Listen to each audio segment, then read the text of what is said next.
Hello বন্ধুরা, এই গরমের মধ্যে কেমন আছেন সবাই? আজকে কয়েকদিন হঠাৎ করে এত একটা গরম পড়ছে আসলে সবাই চারদিকে মানুষ কেমন জানি অসুস্থ হয়ে যাচ্ছে। তো আজকে একটা ছোট্ট ব্লগ নিয়ে আসলাম। আজকে কিন্তু আসলে রেসিপি বলতেছি না, কোনো কিছু করতেছি না যে কি রান্না করলাম, কি করলাম। আর হাসব্যান্ড একটা সারপ্রাইজ দিল সেটাও আপনাদের সাথে শেয়ার করব। তো আমার ভিডিওটা যদি আপনাদের ভালো লাগে তাহলে লাইক কমেন্ট করে পাশে থাকতে পারেন। তো আমি এখানে আসলে আজকে ছোট ছোট চাপিলা মাছ দিয়ে ধুন্দুল দিয়ে রান্না করতেছি। আর ইয়ে করলাম একটা কচুমুখী আর ইলিশ মাছের মাথা দিয়ে।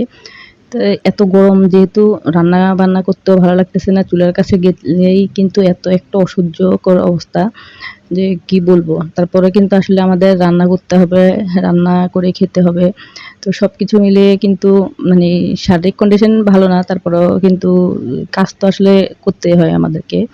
মেয়েরা যেহেতু ঘর সংসার সামলাই আমরা, তো আমাদের কিন্তু কাজের কোনো বাঁধা ধরা নিয়ম নেই বা এই আজকে এই কাজটা করব কালকে করব না, এরকম একটা কোনো ব্যাপারই নেই যে আজকে অফিস আছে অফিসটা করলাম কালকে ছুটি নিলাম, এরকম কোনো ব্যাপারই আমাদের আসলে হয়ে ওঠে না।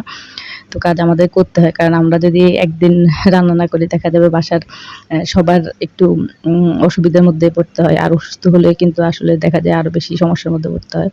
তো আমি এক ফাঁকে এদিকে ধুন্দুল তরকারিটা বসিয়ে দিয়ে তারপর আরেক ফাঁকে এদিক দিয়ে কচুমুখিটা বসাচ্ছি। এগুলা তো আসলে রেসিপি বলার মতো কিছু না, আমরা বাসায় প্রতিনিয়ত এইভাবে রান্না করি বা এগুলা সচরাচর বাসায় খেয়ে থাকি। শাক সবজি তরকারি মাছ এগুলো তো খেয়ে থাকি, যার কারণে আসলে আজকে আপনাদের সাথে কোনো রেসিপিটা শেয়ার করলাম না। বিশেষ করে যে জিনিসটা করতেছে আজকে আমার হাজব্যান্ড আমাকে হঠাৎ করেই একটা সারপ্রাইজ দিল। তো ভাবলাম যে সেই সারপ্রাইজটা আপনাদের সাথে শেয়ার করি। সারপ্রাইজটা হলো আসলে আমি যেহেতু আমরা ছোটোখাটো একটু ভিডিও বানাই বা ছবি এটা সেটা পোস্ট করি সোশ্যাল মিডিয়াতে, তো আমাদের কিন্তু মোবাইল অ্যাক্সেসরিজ এর সাথে সাথে অন্য কিছু লাগে। তো এইগুলা সবাইয়ের কাছে এখন মোটামুটি আছে। তো আমার একটা এরকম মোবাইল স্ট্যান্ড ছিল, এটা একটু ভেঙে গিয়েছিল আজকে অনেক দিন থেকে। তো আমি ভাবছি যে একটা স্ট্যান্ড আমার আসলে দরকার।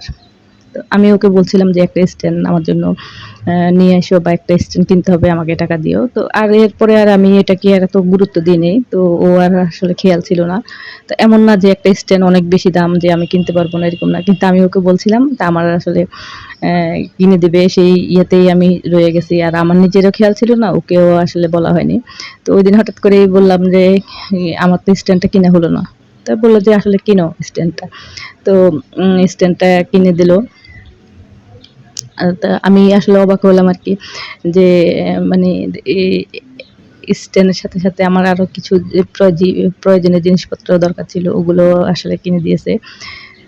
তো এটা দেখে আসলে আমি অনেকটা খুশিও হয়েছি। আর এরপরে মজার কথা হলো যে সে আমাকে প্রশ্ন করলো যে কি ব্যাপার স্ট্যান্ড তো কিনলেন, এবার দেখা যাবে যে কয় টাকা ইনকাম করেন। আমি যেই টাকাটা ইনভেস্ট করলাম স্ট্যান্ড কিনে দিয়ে তার দ্বিগুণ টাকা কিন্তু আমাকে ফেরত দিতে হবে। তো হাসলাম আরকি যে আসলে তুমি কি আমাকে সারপ্রাইজ দিলে না আসলে সুদে ঋণ দিলে, কোনটা করলা? তো বলতেছে আরকি যে না এখন তো আসলে একটা চাপ হইলো আরকি তোমার যে এখন সিরিয়াসলি কাজ করতে হবে। কাজ করে সেই জিনিসটা আসলে তুমি ইনকাম করে এটার ইয়েটা বের করবা। তো হাসাহাসি হইলো আরকি, আসলে মজার একটা ঘটনা আরকি। তো যাই হোক আমার আসলে এটা খুব দরকার ছিল, দরকারি একটা প্রয়োজনীয় জিনিস। তো সে কিনে দিয়েছে। আমি আসলে এটার জন্যই খুব একটা ইয়ে ছিল, আমার ওই যে আগের স্ট্যান্ডটা ভেঙে গেছিল ওটা দিয়ে কাজ করতে অনেক সমস্যা হইতো। তো আমার এই সারপ্রাইজটা মানে ভালোই লাগলো। তো ভাবলাম যে আপনাদের সাথে শেয়ার করি, কেমন হয় আপনারা বলবেন কমেন্টে। তো আপনারা আসলে যদি ভালো লাগে কমেন্ট করে জানাবেন যে আসলে কেমন হইছে আমার স্ট্যান্ড বা গিফটটা।